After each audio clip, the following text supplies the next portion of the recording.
ጥንቃቄው ምንድነው ነው ጥያቄው?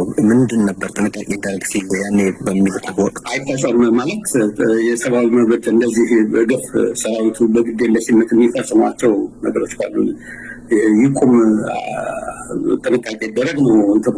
እውነትና ንጋት እያደር ይጠራል እንዲሉ አቶ ገዱ ከሰሞኑ በጠቅላይ ሚኒስተሩ ለክሮ ሲሉ ይመስክሩ ንግግር በ3 ገጽ የተቀነበበ እኔ የለሁበትም ንግግርን ክደው አሁን ጉዳዩን ለማመን ዳርዳር ማለት ጀምረዋል።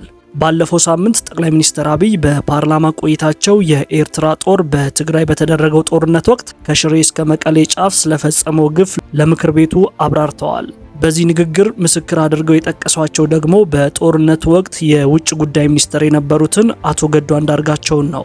በወቅቱ ወደ አስመራ በገዱ መሪነት ልዑክ መላካቸውንና የትግራይን ሕዝብ ማሰቃየት አቁሙ የሚል መልእክት ለሻዕቢያ አለቆች ማድረሳቸውን ጨምሮ ተናግረዋል።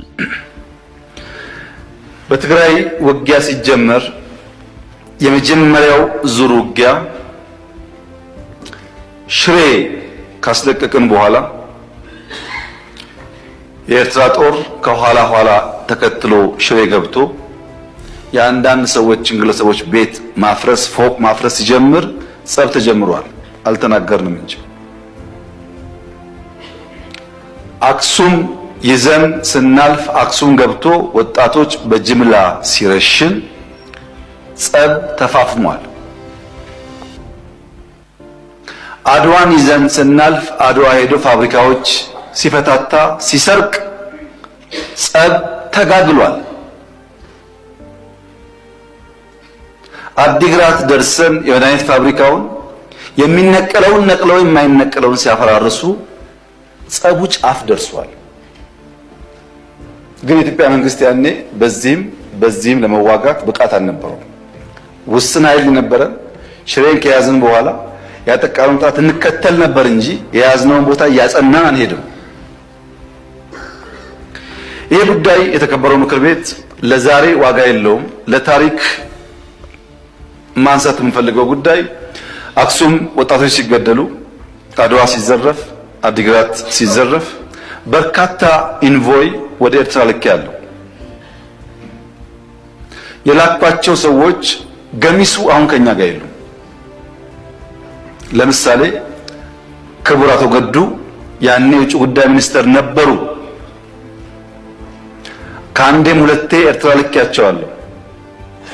የላኳቸው የትግራይን ህዝቤን አታገሷቅሉ፣ ሀብቱን አትዝረፉ፣ ጸቡ ከቲፒኤልኤፍ እንጂ ከትግራይ ህዝብ አይደለም የሚል ነው። አቶ ገዱ አሁን እኛ ጋር የሉም፣ ግን ክር አላቸው፣ ህሊና አላቸው። ዛሬ ቢደብቁ በታሪክ ውስጥ ይወጣል። ለምን ጉዳይ ነው እንደተነጋገሩ እሳቸውም ያውቃሉ፣ ሻዕቢያም ያውቃል፣ እኛም እናውቃለን። አሉ አልሞቱም። እሳቸው አክሰስ ይደረጋሉ፣ ሊናገሩ ይችላሉ። ለክራቸው ሲሉ ለእምነታቸው ሲሉ ማለት ነው። ለምን ጉዳይ እንደሄዱ በእሳቸው መፈታት ሲያቅተው አቶ ደመቀ ልክ ያለው አቶ ደመቀ አሁን እኛ ጋር የሉም፣ በህይወት ስላሉ ለእምነታቸው ለሌላቸው ሊጠየቁ ይችላሉ። ለምን ጉዳይ እንደሄዱ ያውቃሉ። ከነሱም ውጭ አሁን ሲስተም ውስጥ ያሉ 2-3 ሰዎች ልክ ያሉ። ታስታውሱ ከሆነ መቀሌ ልንገባ ጥቂት ሲቀረን የ3 ቀን አልቲማተም ብለን አውጀን ነበር። ብዙ ሰው ሚስጥሩ አልገባው። የቸገረን እኛ ሽሬን ስለቅ ከኋላ ይገባሉ፣ አክሱም ስለቅ ከኋላ ይገባሉ። አሁን መቀሌ ስንገባ ደግሞ ገብተው ትልቁን ከተማ ዳሜጅ ያደርጋሉ ብለን ከነሱ ጋር ከአሁን በኋላ ከወቅሮ እናልፋለን ብትሉ ወያኔ ትተን ወደ እናንተ ነው የምንዞረው ውጊያው ብለን ውቅሮ ላይ የሚጠብቅ ፎርስ አስቀምጠን ነው መቀሌ የገባ ነው እንዳያልፉ ማለት ነው።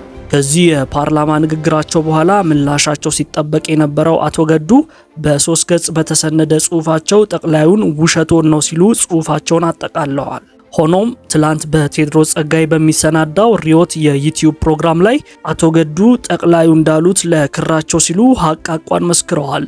በወቅቱ በጠቅላይ ሚኒስትሩ መላካቸውን አምነው የተላኩበትን ይዘት ሲጠየቁ በጊዜው ኢትዮጵያ በኤርትራ ሰራዊት ድርጊት ትታማ እንደነበረና ጉዳዩ መልክ እንዲይዝ እንደተላኩ በማንሳት በዋናነት የኤርትራ ሰራዊት በትግራይ ሕዝብ ላይ ያደርስ የነበረውን የሰብአዊ መብት ረገጣ፣ ግድያና ውድመት እንዲያቆም የሚጠይቅ ነበርም ብለዋል። እነዚህ በዓለም አቀፍ ድርጅቶቹ ትልቅ እንትን ነበር የሚመጡ ልኡካኖችም የተለያዩ ሰዎችም ያነሳቸው ናቸው እና እነዚህ